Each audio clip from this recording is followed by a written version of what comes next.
Real number chapter है, ये हमारा इंट्रोडक्शन वीडियो है। इस वीडियो में हम जानेंगे रियल नंबर्स क्या होते हैं।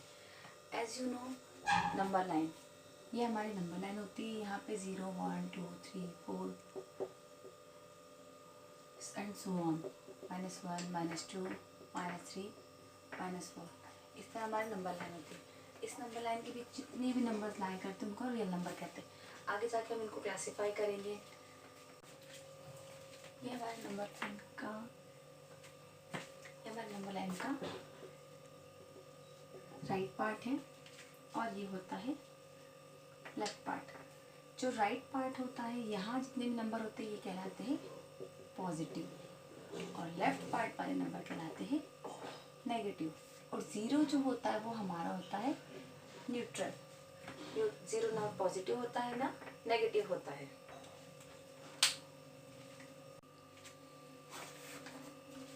नंबर्स नेगेटिव पॉजिटिव समझने के बाद हम आते हैं प्राइम नंबर पर और कंपोजिट नंबर पर।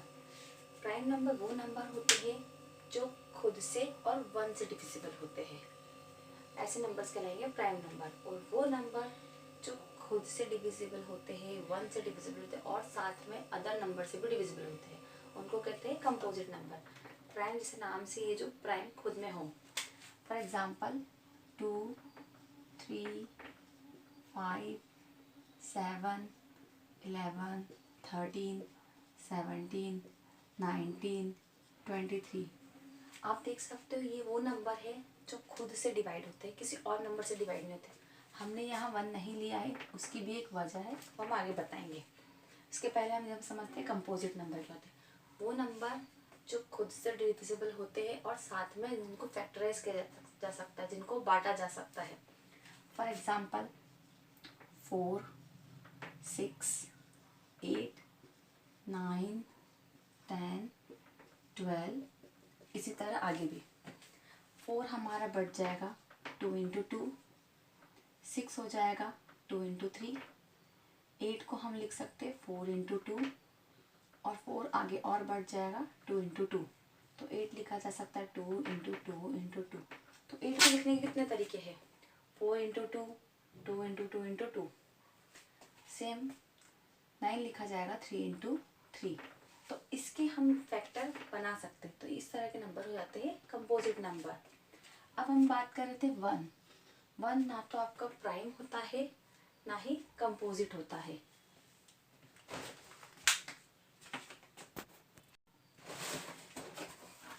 अब हम आगे समझेंगे रैशनल नंबर और इरेशनल नंबर। रैशनल नंबर वो नंबर होते हैं जिन नंबर्स को हम P/Q के फॉर्म में लिख सकते हैं। P/Q, जिन्हें हम फ्रैक्शन बना सकते हैं जिनका, और इसकी कंडीशन होती है Q does not equal 0। Q 0 नहीं होना चाहिए, और जो हमारा P और Q है ये होना चाहिए हमारा इंटीजर। इंटीजर जो हमने पहले पढ़ा था, इस नंबर लाइन के अंदर ये पॉजिटिव इंटीजर होते हैं और ये नेगेटिव इंटीजर। एग्जाम्पल के लिए हम देख सकते हैं 1/2 -3/4। यहाँ पे 1 और 2 दोनों इंटीजर है हमारे, और Q does not equal 0, that is 2 हमारा 0 नहीं है। -3/4, -3 भी एक इंटीजर है और 4 भी एक इंटीजर है। तो इस तरह ये हो गया हमारे दोनों रैशनल नंबर। इस तरह हम कोई भी नंबर लिख सकते हैं, 10/3, 5/4, ये सभी रैशनल नंबर कहलाएंगे, क्योंकि हम सब इन नंबर्स को फ्रैक्शन में के फॉर्म में लिख सकते हैं। जैसे हम यदि सिंपल नंबर लिखते हैं 2, तो हम नीचे कुछ नहीं लिख रहे, मतलब कि वो 1 है, तो ये भी एक रैशनल नंबर कहलाएगा। आगे हम देखेंगे इरेशनल नंबर क्या होते हैं। इरेशनल नंबर रैशनल नंबर से बिल्कुल अपोजिट होते हैं। इन नंबर्स को हम P/Q के फॉर्म में नहीं लिख सकते हैं। वो नंबर जिन्हें हम P/Q के फॉर्म में नहीं लिख सकते हैं वो इरेशनल नंबर कहलाते हैं। जैसे पाई के बारे में आपने पढ़ा है, हम इसकी वैल्यू क्या लिखते हैं, 22/7, बट ये 22/7 नहीं होता है, सिर्फ कैलकुलेशन के लिए, इसे सिंप्लीफाई करने के लिए लिखा जाता है। तो इरेशनल नंबर का एग्जाम्पल है पाई, और वो नंबर जिनका परफेक्ट स्क्वायर रूट नहीं निकलता, फॉर एग्जाम्पल √2, √3। अब हम देखते हैं कि √4 जो है इसको हम लिख सकते हैं रूट, इस तरह हम इसको निकाल सकते हैं, तो ये इरेशनल नंबर नहीं कहलाएगा। अभी हमने देखा इस एग्जाम्पल में ये p अपॉन क्यू के फॉर्म में लिखा जा सकता है, तो ये रैशनल नंबर है, ना कि इरेशनल नंबर।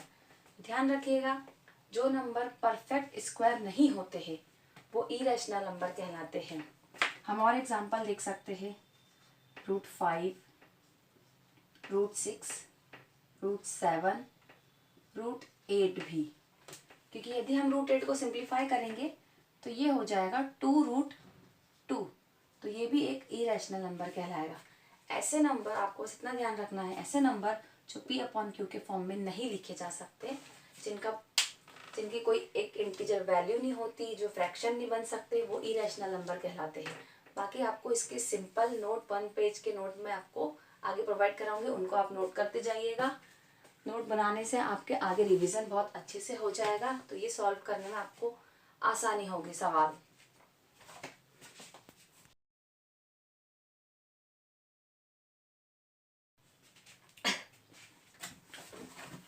हमारे एक्सरसाइज में आगे बढ़ने से पहले हमें एलसीएम और एचसीएफ को समझना पड़ेगा। एलसीएम क्या होता है? एलसीएम होता है लीस्ट कॉमन मल्टीपल।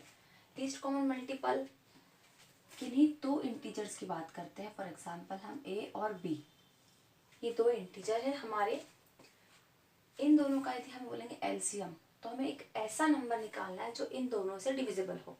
अब हम इस चीज़ को एग्जाम्पल से समझते हैं। फॉर एग्जाम्पल हम एक नंबर ले लेते 4, छोटे नंबर लेते ताकि समझना आसान रहे, बाकी सॉल्व करेंगे तो बड़े डिजिट्स बड़े नंबर्स के साथ भी सॉल्व करेंगे। ये तो हमारे इंटीजर है 4 और 6, इन दोनों का हमें एलसीएम लेना है।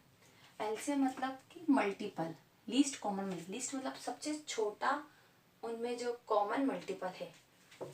4 के मल्टीपल क्या होंगे? जो 4 का टेबल होगा, 4, 8, 12, 16, 20।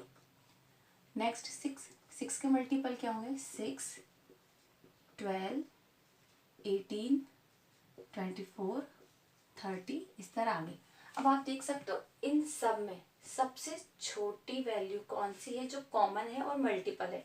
मल्टीपल तो ये है, कॉमन क्या है इन दोनों में? 12, सबसे छोटा।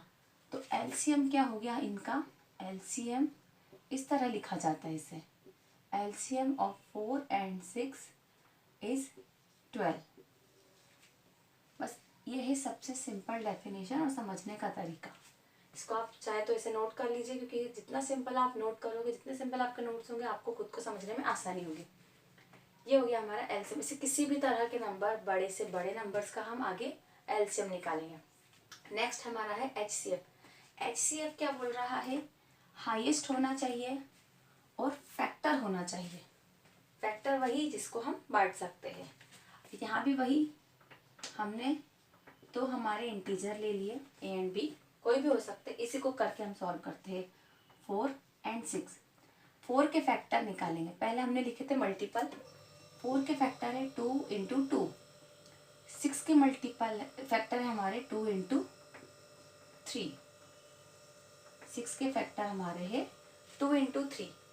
इन दोनों में कॉमन क्या है? इनमें कॉमन है 2 और हाईएस्ट भी वही है, तो यहाँ हम लिखेंगे HCF ऑफ 4 and 6 इज 2। तो ये हमारा LCM और HCF का कॉन्सेप्ट है, बहुत ही सिंपल है। हमारी जो बुक की 1.1 एक्सरसाइज है पूरी इस ही पर बेस्ड है। बस आपको LCM और HCF ही निकालना है उस एक्सरसाइज में, आपकी कंप्लीट हो जाएगी। इसको आप नोट कर लीजिए। नेक्स्ट हम पढ़ेंगे फंडामेंटल थ्योरम ऑफ अर्थमेटिक। ये आपके बुक के पेज नंबर 3 पर दी गई है। इस थ्योरम में लिखा है every composite number can be expressed. यहाँ पे मेन पॉइंट देखना आपको, कंपोजिट नंबर, यहाँ बात हो रही है कंपोजिट नंबर की। Every composite number can be expressed और factorized as a product. Next keyword पकड़ो आप, प्रोडक्ट ऑफ प्राइम। किसका? प्राइम का। कंपोजिट नंबर जो है वो प्रोडक्ट है प्राइम का।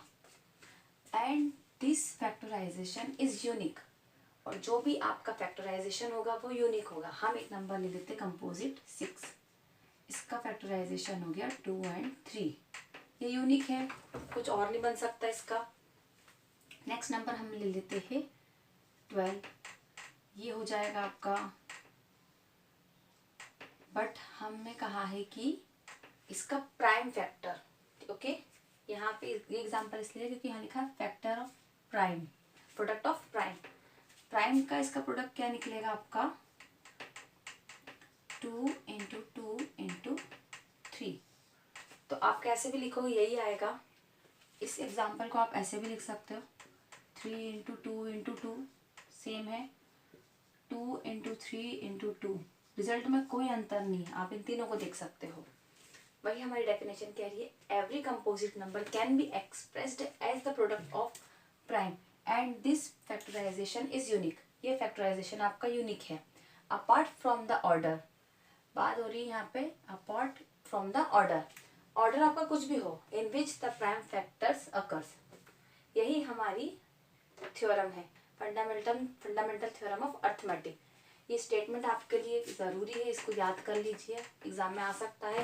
बाकी डेफिनेशन सिंपल जो हम समझ चुके हैं, कंपोजिट नंबर, प्राइम नंबर, ये इसलिए आगे डेफिनेशन समझा दी ताकि आपको ये चीज़ें डिफिकल्ट ना लगे। लिख लीजिए इसको। अब हम देखेंगे एलसीएम और एचसीएफ के बीच रिलेशन। यहाँ हमारे ए और बी एक इंटीजर है, इन दोनों का मल्टीप्लिकेशन जो होगा वो एलसीएम और एचसीएफ के मल्टीप्लिकेशन के बराबर होगा। अभी हमने एग्जांपल लिया था कि हमारे इंटीजर लिए थे हमने ए एंड बी की जगह 4 और 6, तो हम इसको सॉल्व करके भी देखते हैं। 4 × 6 = 24, ओके। एलसीएम हमारा कितना निकला था 12, एचसीएफ हमारा निकला था 2, तो हम देख सकते हैं ये थ्योरम भी आ सकती है प्रूव करने के लिए। तो आप इस तरह कोई भी 2 डिजिट ले लीजिए, तो इंटीजर ले लीजिए, उनको सॉल्व करके प्रूव कर सकते हो। ये तो बात हुई यदि हमारे 2 इंटीजर हो, यदि हमारे पास 3 इंटीजर है और उनके एलसीएम और एचसीएफ में रिलेशन निकालना है तो उसके लिए फॉर्मूला होता है। 3 इंटीजर हमारे पी क्यू आर हो गए, उनका एलसीएम बराबर होगा तीनों का product into HCF, HCF of P Q, HCF of Q R, HCF of P R. इस तरह हमारा निकल जाएगा एलसीएम। सेम हियर हमारा एचसीएफ निकल जाएगा एलसीएम की जगह रिप्लेस करने पर। तो ये नोट कर लीजिए।